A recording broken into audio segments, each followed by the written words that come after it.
سلسلہ ہدایت قرآن، سنت اور اہل بیت علیہم السلام میں خوش آمدید۔ خوش آمدید۔ آج ہم اللہ کی توفیق سے قرآن مجید کی ایک بہت ہی خاص سورہ کافرون، اس پر ایک گہری نظر ڈالنے کی کوشش کریں گے۔ جی بالکل، یہ وہ سورہ ہے جو توحید کا پیغام آپ سمجھیں بالکل دو ٹوک انداز میں سامنے رکھتی ہے۔ جی، اور اکثر نماز میں بھی پڑھی جاتی ہے، تو اس کا پیغام بہت بنیادی لگتا ہے۔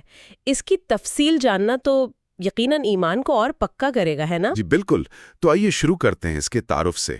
سورہ کافرون یہ قرآن مجید کی 109ویں سورہ ہے۔ 109ویں؟ ٹھیک، اور اس میں کل چھوٹی چھوٹی 6 آیات ہیں۔ صرف 6 آیات؟ جی، اس کا جو مشہور نام ہے کافرون، وہ پہلی آیت سے ہی لیا گیا ہے۔ کافرون یعنی کافر کی جمع۔ اور کافر کا مطلب لغوی طور پر؟ کافر وہ ہے جو انکار کرے توحید کا، نبوت کا یا اللہ کی بھیجی ہوئی شریعت کا۔ تو مجموعی طور پر یہ سورہ خالص اللہ کی عبادت پر زور دیتی ہے اور یہ واضح کرتی ہے کہ مسلمانوں اور کافروں کے راستے وہ بالکل الگ ہیں۔ اچھا، تو کیا اس سورہ کے کچھ اور نام بھی ہیں یا صرف کافرون ہی ہیں؟ نہیں، اس کے کئی نام ملتے ہیں تفاسیر اور روایات میں۔ کافرون تو ہے ہی، اس کے علاوہ یا ایھا الکافرون بھی بہت مشہور ہے۔ اچھا، جو شروع کے الفاظ ہیں۔ جی بالکل، روایات میں تو شاید یہ نام زیادہ استعمال ہوا ہے۔ پھر ایک خاص نام ہے مقشقشہ۔ مقشقشہ؟ یہ تو نیا نام ہے۔ جی، حدیث نبوی صلی اللہ علیہ وآلہ وسلم میں آتا ہے کہ یہ سورہ اخلاص کے ساتھ مل کر شرک اور نفاق سے پاک کرنے والی ہے۔ کشکش کہتے ہیں بیماری سے شفا پانے کو، تو گویا یہ روحانی بیماریوں سے شفا دیتی ہے۔ سبحان اللہ، یعنی روحانی صفائی کرنے والی سورہ۔ بالکل، پھر اس کو اخلاص بھی کہا گیا ہے کیونکہ یہ عبادت میں دین میں خلوص پر زور دیتی ہے۔ عبادت نام بھی ہے کیونکہ اس میں صاف صاف بتوں کی عبادت سے منع کیا گیا ہے۔ دین نام بھی ملتا ہے، وہ آخری آیت میں لفظ دین آیا ہے نا، اس وجہ سے۔ اور ایک نام منابذہ بھی ہے۔ منابذہ؟ لوک، ماشاءاللہ، اتنے سارے نام، اور ہر نام ہی اس کے کسی نہ کسی پہلو کو، کسی گہرائی کو ظاہر کر رہا ہے۔ صحیح کہا آپ نے۔ اس سورہ کا جو بنیادی مقصد ہے نا، وہ ہے توحید عبادی کا کھل کر اعلان کرنا۔ ٹھیک۔ اور مرکزی خیال یہ ہے کہ اللہ تعالیٰ اپنے رسول حضرت محمد مصطفیٰ صلی اللہ علیہ وآلہ وسلم ان کو حکم دے رہا ہے کہ وہ مشرکین کی بت پرستی سے آپ کہیں مکمل بیزاری کا اعلان کریں، لا تعلقی کا، اور ان کو بالکل مایوس کر دیں کہ بھئی کوئی سمجھوتا نہیں ہو سکتا۔ تو یہ کب اور کہاں نازل ہوئی، اس بارے میں کیا معلومات ہیں؟ مکی ہے یا مدنی؟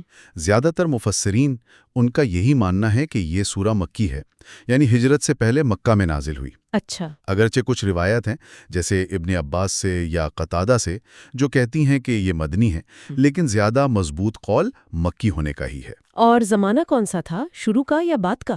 یہ بالکل اسلام کی شروع کے دور کی بات ہے، غالباً حبشہ کی طرف جو پہلی ہجرت ہوئی تھی اس سے بھی پہلے، اور سورہ معون کے بعد اس کا نزول بتایا جاتا ہے۔ ٹھیک ہے۔ قرآن میں تو اس کی ترتیب 109ویں ہے، لیکن نزول کے حساب سے عام طور پر 18ویں سورہ مانی جاتی ہے، حالانکہ اس میں بھی تھوڑا بہت اختلاف ہے۔ اچھا، پچھلی سورہ تو سورہ کوثر ہے، کیا ان دونوں میں کوئی تعلق، کوئی ربط بھی ہے؟ جی، بڑا لطیف تعلق بیان کیا ہے مفسرین نے۔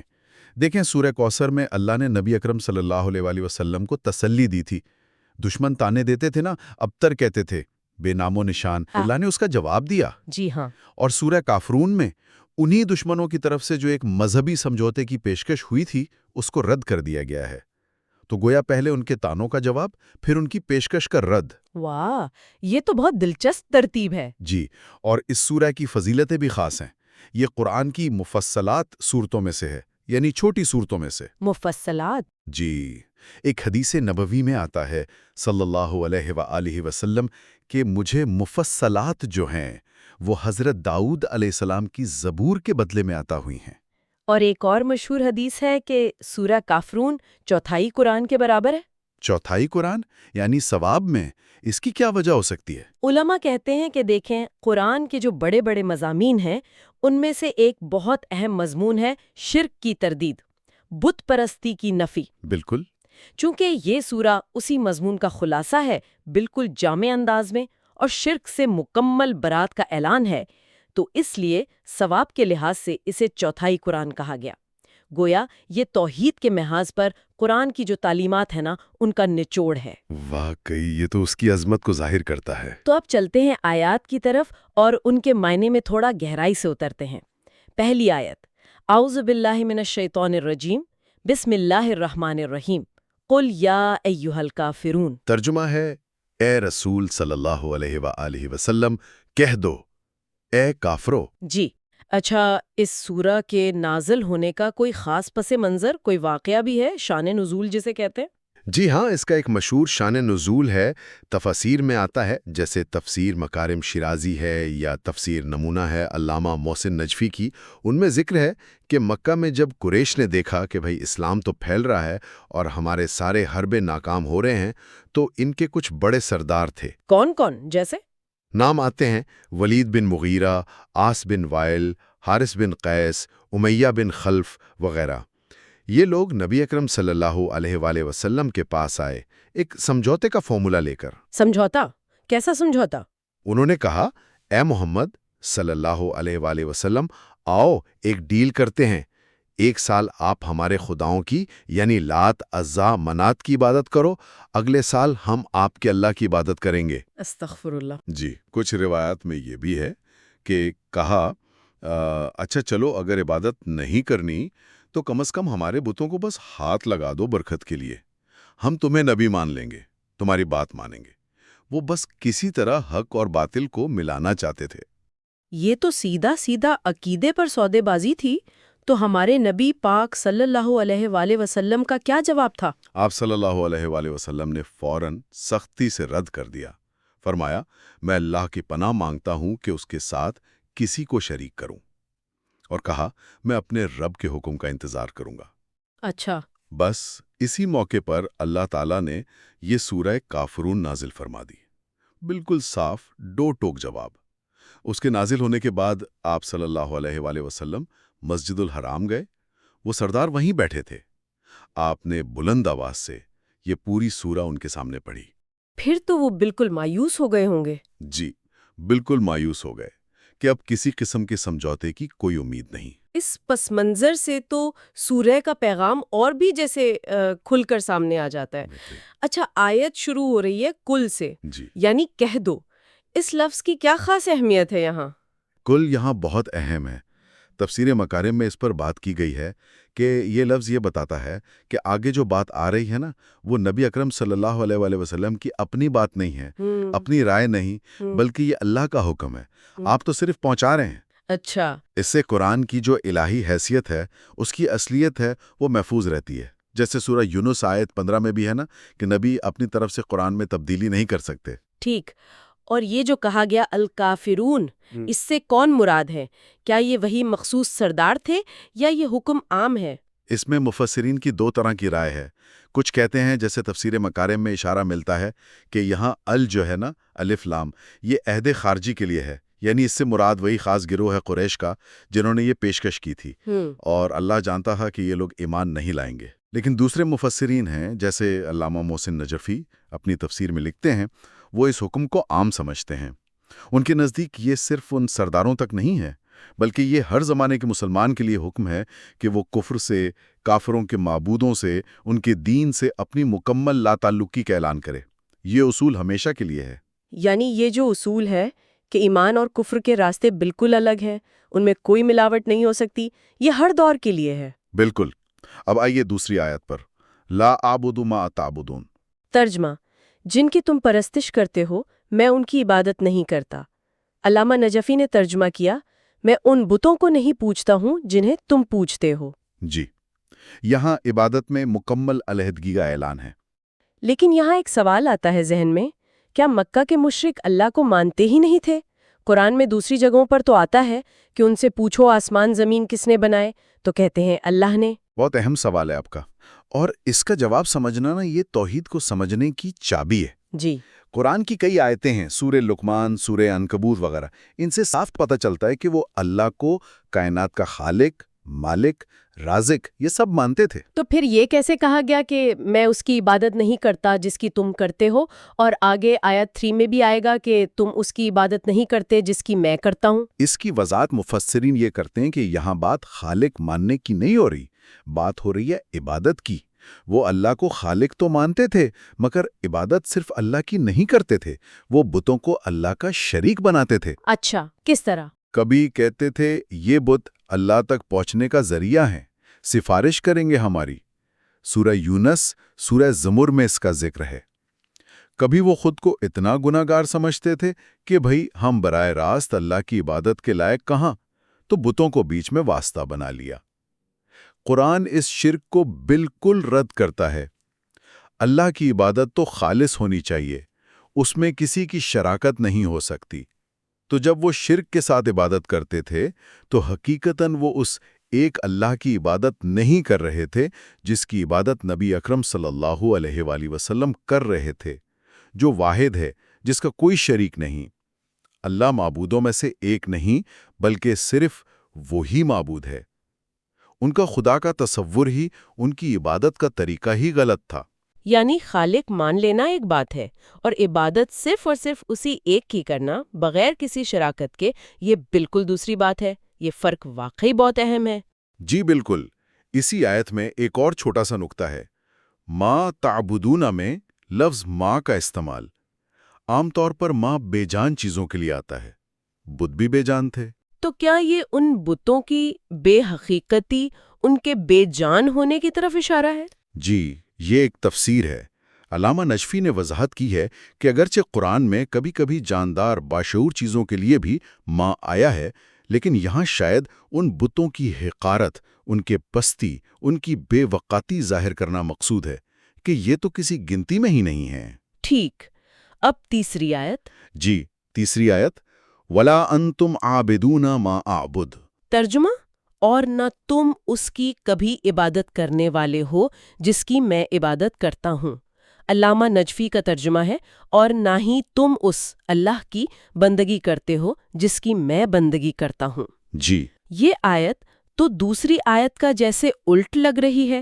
وہاں نبی اکرم صلی اللہ علیہ وآلہ وسلم نے اپنی طرف سے اعلان کیا، یہاں ان کی طرف سے انکار کا ذکر ہے۔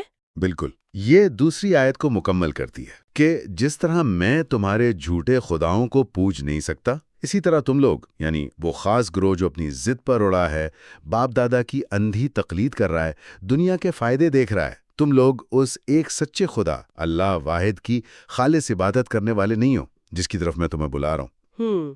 تو یہ گویا ایک طرح کی پیشگوئی بھی ہے ان کے بارے میں؟ جی، یہ ان کے مستقبل کے بارے میں ایک طرح کی خبر بھی ہے کہ یہ ایمان نہیں لائیں گے۔ یہ دونوں طرف سے بالکل صاف انکار۔ اس سے تو بالکل واضح ہو جاتا ہے کہ ایمان اور کفر کے راستے مکمل طور پر الگ ہیں، ان میں کوئی ملاپ، کوئی سمجھوتا ممکن ہی نہیں۔ بالکل۔ اب چوتھی آیت پر آتے ہیں، وَلَا أَنَا عَابِدٌ مَا عَبَدتُّمْ۔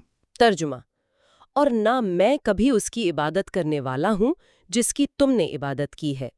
علامہ نجفی کا ترجمہ ہے، اور نہ ہی میں ان بتوں کی پرستش کرنے والا ہوں جن کی تم پرستش کرتے ہو۔ جی، یہاں پھر وہی بات جو آیت نمبر 2 میں کہی گئی تھی، لا اعبد ما تعبدون، یہ دوبارہ کیوں آئی؟ اس تکرار، اس دہرانے کی کیا وجہ ہے؟ یہ بڑا اہم سوال ہے، اور مفسرین نے اس تکرار کی کئی حکمتیں بتائی ہیں۔ سب سے زیادہ جو مشہور اور مضبوط وجہ ہے نا، جس پر اکثر مفسرین کا اتفاق ہے اور روایات سے بھی اس کی تائید ہوتی ہے، وہ ہے تاکید، زور دینا اور مشرکین کو پوری طرح مایوس کر دینا۔ اچھا۔ چونکہ قریش وہ سمجھوتے والی بات بار بار کر رہے تھے، اصرار کر رہے تھے، جیسے وہ سال بسال والی بات، تو اللہ تعالیٰ نے بھی جواب میں انکار کو دہرایا تاکہ بات بالکل پکی ہو جائے، ان پر حجت تمام ہو جائے، اور وہ کسی بھی قسم کی صلح صفائی کی امید سے بالکل نا امید ہو جائیں۔ کیا اس بارے میں کوئی خاص روایت بھی ملتی ہے؟ جی ہاں، ایک بہت اہم روایت ہے جو اس تکرار کی حکمت کو بہترین طریقے سے کھولتی ہے۔ یہ روایت امام جعفر صادق علیہ السلام سے ہے۔ آپ کے ایک بڑے عالم صحابی تھے، ابو جعفر اول، جنہیں مومن طاق بھی کہتے ہیں۔ جی، سنا ہے ان کا نام۔ انہوں نے ابو شاکر دیسانی نامی ایک شخص جو زندیق تھا، ملحد تھا، اس کے سوال کے جواب میں یہ روایت بیان کی۔ ابو شاکر نے قرآن میں اس تکرار پر اعتراض کیا تھا، تو ابو جعفر اول نے امام صادق علیہ السلام سے پوچھا کہ امام، اس کی کیا وجہ ہے؟ تو امام صادق علیہ السلام نے کیا وضاحت فرمائی؟ امام صادق علیہ السلام نے فرمایا، اس کا سبب یہ تھا کہ قریش نے رسول اللہ صلی اللہ علیہ وآلہ وسلم سے کہا تھا، ایک سال آپ ہمارے خداؤں کی عبادت کریں تو دوسرے سال ہم آپ کے خدا کی عبادت کریں گے، پھر تیسرے سال آپ ہمارے خداؤں کی عبادت کریں تو چوتھے سال ہم آپ کے خدا کی عبادت کریں گے۔ اچھا، یعنی انہوں نے یہ بار بار کہا۔ جی، امام نے فرمایا اس پر اللہ نے یہ آیات اتاریں۔ تو جو پہلی آیت ہے قل یا ایھا الکافرون لا اعبد ما تعبدون، یہ ان کے اس قول کے جواب میں ہے کہ 1 سال آپ ہمارے خداؤں کی عبادت کریں۔ پھر آیت ولا انتم عابدون ما اعبدون، یہ ان کے اس قول کا جواب ہے کہ پھر دوسرے سال ہم آپ کے خدا کی عبادت کریں گے۔ پھر آیت ولا انا عابد ما عبدتم، یہ ان کے اس قول کا جواب ہے کہ پھر تیسرے سال آپ ہمارے خداؤں کی عبادت کریں۔ اور پھر آیت ولا انتم عابدون ما اعبدو، یہ ان کے چوتھے سال والے قول کا جواب ہے۔ اور آخر میں فرما دیا لکم دینکم ولی دین۔ سبحان اللہ، امام علیہ السلام کی اس وضاحت نے تو گتھی ہی سلجھا دی۔ یہ تو صرف تاکید نہیں، یہ تو ان کی ہر بات کا، ہر پیشکش کا الگ الگ سٹیپ بائی سٹیپ جواب ہے۔ اس سے تو سورہ کی مضبوطی اور قطعیت اور بھی زیادہ محسوس ہوتی ہے۔ جی بالکل، یہ تفسیر اس تکرار کی سب سے زیادہ جامع اور مستند وضاحت مانی جاتی ہے، لیکن مفسرین نے کچھ اور نکتے بھی نکالے ہیں، وہ بھی دلچسپ ہے۔ جیسے مثلاً کچھ نے کہا کہ زمانے کا فرق ہے۔ آیت 2 حال یا مستقبل قریب کے لیے ہے، میں عبادت نہیں کرتا، اور آیت 4 مستقبل بعید کے لیے ہے، میں آئندہ کبھی بھی عبادت نہیں کروں گا۔ لیکن تفسیر مکارم والے کہتے ہیں اس پر کوئی بہت مضبوط دلیل نہیں ہے۔ اچھا، کچھ نے کہا کہ معبود اور عبادت کے طریقے میں فرق ہے۔ آیت 2 میں معبودوں کی نفی ہے کہ میں تمہارے معبودوں کو نہیں پوچھتا، اور آیت 4 میں ان کے طریقے عبادت کی نفی ہے کہ میں تمہارے اس شرک والے تقلیدی طریقے پر عبادت نہیں کروں گا۔ یہ بھی ایک زاویہ ہے۔ جی، ایک اور اہم نکتہ آیت 2 اور 4 کے الفاظ کا فرق ہے۔ آیت 2 میں ہے آبد، یہ فعل مضارع ہے، یعنی پریزنٹ فیوچر ٹینس کا ورب، یہ عمل کی نفی کرتا ہے۔ ٹھیک، جبکہ آیت 4 میں ہے عابد، یہ اسم فاعل ہے، ایکٹیو پارٹیسپل۔ علامہ نجفی وضاحت کرتے ہیں کہ اسم فاعل لانا زیادہ زور دینے کے لیے ہے۔ لا عابد کا مطلب ہے میں عبادت نہیں کرتا، لیکن ولا انا عابدن کا مطلب ہے میں عبادت کرنے والا ہی نہیں ہوں۔ اچھا، یعنی یہ کام میری فطرت میں ہی نہیں۔ بالکل، گویا یہ کام مجھ سے ہو ہی نہیں سکتا، یہ زیادہ پکا انکار ہے۔ اور آیت 4 میں عبد تم بھی ہے، جو فعل ماضی ہے، پاسٹ ٹینس، یعنی جن کی تم عبادت کر چکے ہو، تو یہ ان کے پرانے معبودوں کو بھی شامل کر لیتا ہے۔ یہ لفظی باریکیاں بھی بہت گہری ہیں، لیکن کیا یہ فرق آیت 3 اور 5 کی تکرار کی بھی وضاحت کرتا ہے؟ کیونکہ وہ بھی تو ایک جیسی لگتی ہیں۔ نہیں، یہ جو لفظی فرق ہے نا، یہ بنیادی طور پر آیت 2 اور 4 پر تو لگتا ہے، لیکن آیت 3 اور 5 کی تکرار کی پوری وضاحت اس سے نہیں ہوتی۔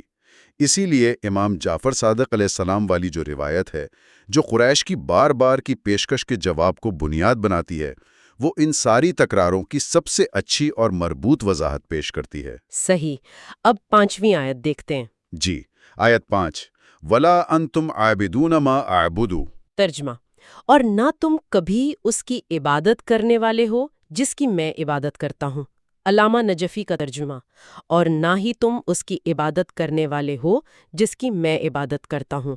جی، یہ تو آیت نمبر 3 کی تکرار ہے، تو کیا اس کی وجہ بھی وہی تاکید اور قریش کی پیشکش کا جواب ہے؟ جی بالکل، جیسا امام صادق علیہ السلام کی حدیث سے واضح ہوا، یہ تکرار بھی اسی جوابی سلسلے کا حصہ ہے۔ یہ آیت 3 کی بات کو اور پکا کرتی ہے اور حتمی مناتی ہے کہ بھئی یہ مشرکین اپنی ضد اور ہٹ درمی کی وجہ سے اللہ واحد کی خالص عبادت کرنے والے نہیں ہیں۔ اس تکرار سے کسی قسم کا شک، کوئی شبہ، کوئی لچک کی گنجائش وہ بالکل ختم ہو جاتی ہے۔ یہ بار بار کا انکار واقعی توحید اور شرک کے راستوں کو بالکل الگ کر دیتا ہے، کوئی کنفیوژن باقی نہیں چھوڑتا۔ بالکل۔ اب ہم آتے ہیں آخری آیت پر، چھٹی آیت، لکم دینکم ولی دین۔ 6 ترجمہ، جب حقیقت یہ ہے تو تمہارا دین تمہارے لیے اور میرا دین میرے لیے۔ علامہ نجفی کا ترجمہ ہے تمہارے لیے تمہارا دین اور میرے لیے میرا دین۔ جی، یہ آیت بہت مشہور ہے، لیکن کبھی کبھی لوگ اس کا مطلب غلط لے لیتے ہیں، جیسے یہ کوئی مذہبی رواداری کی بات ہو رہی ہے یا دوسرے مذہبوں کو قبول کرنے کا کہا جا رہا ہے۔ آپ نے بالکل صحیح پوائنٹ اٹھایا۔ اس آیت کو اکثر اس کے سیاق و سباق سے الگ کر کے پیش کیا جاتا ہے اور یہ سمجھا جاتا ہے کہ شاید اسلام دوسرے مذاہب کو حتیٰ کہ شرک کو بھی برداشت کرنے یا تسلیم کرنے کی بات کر رہا ہے۔ یہ خیال بالکل غلط ہے، قرآن کی پوری تعلیم کے ہی خلاف ہے۔ تو پھر اس کا صحیح مطلب کیا ہے، خاص طور پر اس سورہ کے کانٹیکسٹ میں؟ اس کا صحیح مطلب سمجھنے کے لیے پوری سورہ کا مضمون اور قرآن کا شرک کے بارے میں جو عمومی رویہ ہے اسے سامنے رکھنا ہوگا۔ قرآن میں تو سینکڑوں آیتیں ہیں جو شرک کی سخت مذمت کرتی ہیں، اسے ناقابل معافی جرم کہتی ہیں اگر توبہ نہ کی جائے۔ جی، اس سورہ کا تو پورا انداز ہی انکار کا ہے، بیزاری کا ہے، سمجھوتے سے نفرت کا ہے۔ تو یہ آیت مشرکین کے دین کی کوئی منظوری نہیں، کوئی تعریف نہیں، بلکہ یہ اصل میں برات ہے، لا تعلقی ہے، قطعیت ہے اور ایک طرح کی تنبیہ بھی ہے۔ تنبیہ کس طرح؟ مطلب یہ ہے کہ بھائی جب تم میری بات ماننے کو تیار نہیں، خالص توحید قبول نہیں کرتے اور میں تمہارے شرک کو ماننے کو تیار نہیں، تو ٹھیک ہے، تم چلو اپنے راستے پر، اس کا انجام تم خود بھگتو گے، اور میں چلتا ہوں اپنے راستے پر جس کا نتیجہ مجھے ملے گا۔ ہمارے راستے ہمیشہ کے لیے الگ ہیں۔ تمہارا دین یعنی تمہارا طریقہ، تمہاری روش اور اس کی جزا وہ تمہارے لیے، اور میرا دین، میرا طریقہ، میری توحید اور اس کی جزا وہ میرے لیے۔ یہ ایک طرح سے اعلان ہے کہ ہمارا تمہارا کوئی تعلق نہیں۔ جیسے سورہ قصص کی آیت میں بھی کچھ ایسا ہی مضمون ہے؟ جی بالکل۔ سورہ قصص آیت 55 میں مومنین کا قول ہے کہ جب وہ جاہلوں کی لغو باتیں سنتے ہیں تو اعراض کرتے ہیں اور کہتے ہیں لنا اعمالنا ولکم اعمالکم سلام علیکم لا نبتغی الجاہلین۔ ہمارے عمل ہمارے لیے، تمہارے عمل تمہارے لیے، تم پر سلامتی ہو، یعنی ہم تم سے الگ ہوئے، ہم جاہلوں سے نہیں الجھتے۔ یہاں سلامتی بھی ترک تعلق کے معنی میں ہے۔ اچھا، کیا کچھ علماء نے یہاں دین کا مطلب جزا یعنی بدلہ بھی کیا ہے؟ جی ہاں، یہ بھی ایک تفسیر بیان ہوئی ہے۔ کچھ مفسرین کہتے ہیں کہ یہاں اصل میں عبارت یوں ہے، لکم جزاء دینکم ولی جزاء دینی، تمہارے دین کا بدلہ تمہارے لیے، میرے دین کا بدلہ میرے لیے۔ یا یہ کہ دین کا ایک مطلب ہی جزا ہوتا ہے، جیسے ہم پڑھتے ہیں مالک یوم الدین، بدلے کے دن کا مالک۔ جی، تو اس صورت میں بھی مطلب وہی ہوگا کہ تمہارے عمل کا بدلہ تمہیں ملے گا، میرے عمل کا بدلہ مجھے۔ نتیجہ دونوں صورتوں میں یہی نکلتا ہے کہ یہ علیحدگی کا اعلان ہے، انجام کی طرف اشارہ ہے، نہ کہ کسی قسم کی منظوری یا رواداری شرک کے لیے۔ یہ وضاحت بہت ضروری ہے، کیونکہ اگر غلط فہمی ہو تو اسلام کا جو بنیادی پیغام ہے توحید کا، اس پر حرف آ سکتا ہے۔ یہ تو اصل میں راستوں کے اٹل طور پر الگ ہونے کا اعلان ہے۔ بالکل درست۔ تو خلاصہ کلام یہ ہوا کہ یہ سورہ خالص توحید پر کسی بھی قسم کے سمجھوتے کو بالکل رد کرتی ہے، ایمان اور کفر کے بیچ ایک صاف لکیر کھینچتی ہے اور اپنے عقیدے پر مضبوطی سے جمے رہنے کا سبق دیتی ہے، چاہے حالات جیسے بھی ہوں۔ ان کے برابر ہے۔ روایات میں آتا ہے کہ یہ شیطان کے وسوسوں سے اس کی پیروی سے بچاتی ہے، اچھا، شرک سے پاک کرتی ہے۔ اس کی تلاوت قیامت کے دن جو سب سے بڑی گھبراہٹ ہوگی، فزع اکبر، اس سے امان دے گی۔ سفر میں اور سونے سے پہلے پڑھنے کی بھی خاص تاکید ہے؟ جی، حضرت جبیر بن مطمم رضی اللہ عنہ سے روایت ہے کہ رسول اللہ صلی اللہ علیہ وسلم نے انہیں سفر پہ جاتے ہوئے کچھ صورتیں پڑھنے کو کہا، جن میں سورہ کافرون بھی تھی، اور فرمایا کہ یہ سفر میں بہترین ساتھی ہیں۔ اچھا، اسی طرح حضرت فروا بن نوفل رضی اللہ عنہ اپنے والد سے روایت کرتے ہیں کہ انہوں نے نبی اکرم صلی اللہ علیہ وسلم سے پوچھا کہ سوتے وقت کیا پڑھوں؟ تو آپ نے فرمایا سورہ کافرون پڑھ کر سویا کرو، کیونکہ یہ شرک سے برات، بیزاری کا اعلان ہے۔ امام صادق علیہ السلام سے بھی اس کے فضائل میں کچھ خاص باتیں ہیں؟ جی، امام جعفر صادق علیہ السلام سے ایک روایت ہے کہ جو شخص سورہ کافرون اور سورہ اخلاص کو اپنی کسی فرض نماز میں پڑھے گا، اللہ تعالیٰ اسے، اس کے والدین کو اور اس کی اولاد میں سے جو ہوں گے سب کو بخش دے گا۔ ماشاء اللہ۔ اور اگر اس کا نام بدبختوں، اشقیاء میں لکھا ہے تو اسے مٹا کر نیک بختوں، سعداء میں لکھ دیا جائے گا، اور اسے خوش بخت زندگی ملے گی، شہادت کی موت ملے گی، اور شہید ہی اٹھایا جائے گا۔ ماشاءاللہ، یہ تو بہت ہی بڑی فضیلتیں ہیں۔ آج کے دور میں جب اتنے سارے نظریات، فلسفے، لائف سٹائلز ہمیں کھینچتے ہیں اور کبھی کبھی لگتا ہے کہ شاید اپنے دین کے اصولوں پر بھی تھوڑا سمجھوتا کر لینا چاہیے، وہاں سورہ کافرون کا یہ پیغام کہ نہیں، توحید پر ڈٹے رہو اور شرک کی ہر شکل سے مکمل بیزاری اختیار کرو، یہ تو بہت ہی زیادہ اہم ہو جاتا ہے۔ یہ ہمیں اپنے عقیدے کی حفاظت کرنا سکھاتی ہے۔ آپ نے بالکل صحیح کہا۔ یہ سورہ ہر زمانے کے مسلمان کے لیے ایک طرح سے مشعل راہ ہے کہ اپنے ایمان کو خالص رکھو اور کسی بھی دباؤ میں آ کر حق اور باطل کو گڑمڑ نہ کرو۔ آج کی اس گفتگو سے واقعی سورہ کافرون کی عظمت اور اس کے پیغام کی گہرائی کا کچھ اندازہ ہوا۔ الحمدللہ۔ تو آج کے اس جائزے کے آخر میں ایک نقطہ ہم سب کے سوچنے کے لیے چھوڑتے ہیں۔ جی ضرور۔ یہ جو سورہ کافرون ہمیں اصول توحید پر سمجھوتا نہ کرنے کا اتنا واضح سبق دیتی ہے، آج کے معاشرے میں جہاں اتنی مختلف ثقافتیں، نظریات، طرز زندگیاں آپس میں ٹکرا رہی ہیں، ہم اس اصول کو اپنی زندگی میں، اپنی اجتماعی زندگی میں حکمت اور سمجھداری کے ساتھ کیسے لاگو کر سکتے ہیں، اس پر غور و فکر کی ضرورت ہے۔ بالکل، یہ ایک اہم سوال ہے جس پر غور کرتے رہنا چاہیے۔